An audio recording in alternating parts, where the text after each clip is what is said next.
Well, good afternoon. This morning, several of us got together at Lake James Christian Camp, so I'm wearing the sweatshirt again.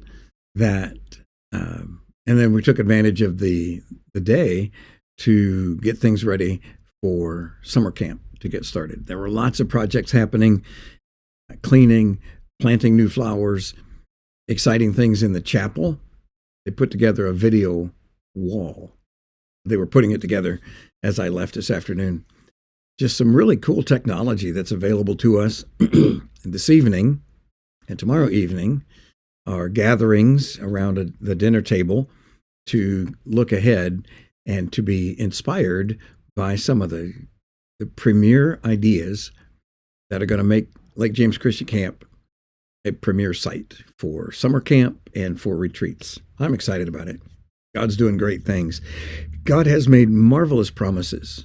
And the Apostle Paul here in Galatians chapter 3 is challenging us to consider the promise that God made to Abraham 430 years before Moses walked down the mountain with the tablets of stone and the law.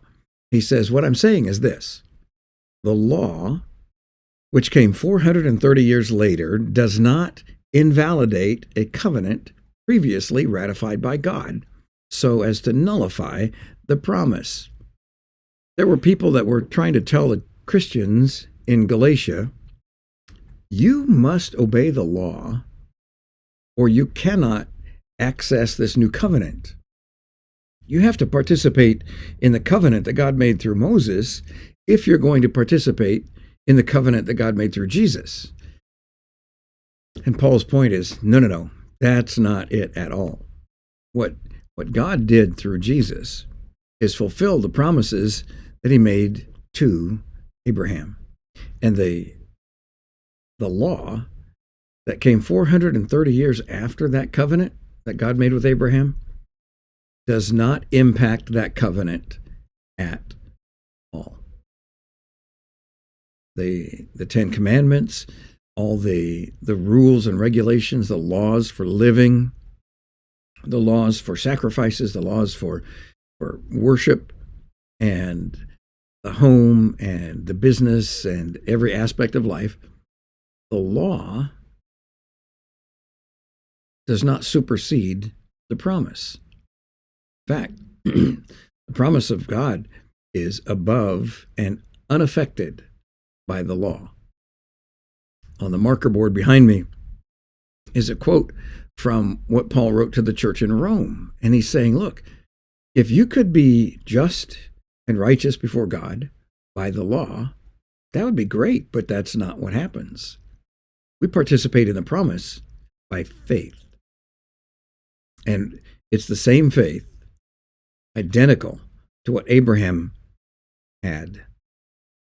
And the response from God is the same as he had toward Abraham when Abraham believed. So our hope is in Jesus. Our hope is not in our ability to do right. Our despair doesn't come because we missed the mark, because we're in Christ, because we are participating in the promise that God made to Abraham. And we're participating in this promise through Jesus Christ, through his righteousness, through his holiness, through his faithfulness. It's a wonderful position. And we've got great reasons to be filled with the joy of his own Spirit. God bless you as you move through the rest of your weekend. I hope to see everybody that's near Fremont gather together tomorrow morning at 9 o'clock for Bible study together and fellowship, and then at 10 o'clock to worship together. God bless you. He loves you, and we love you too.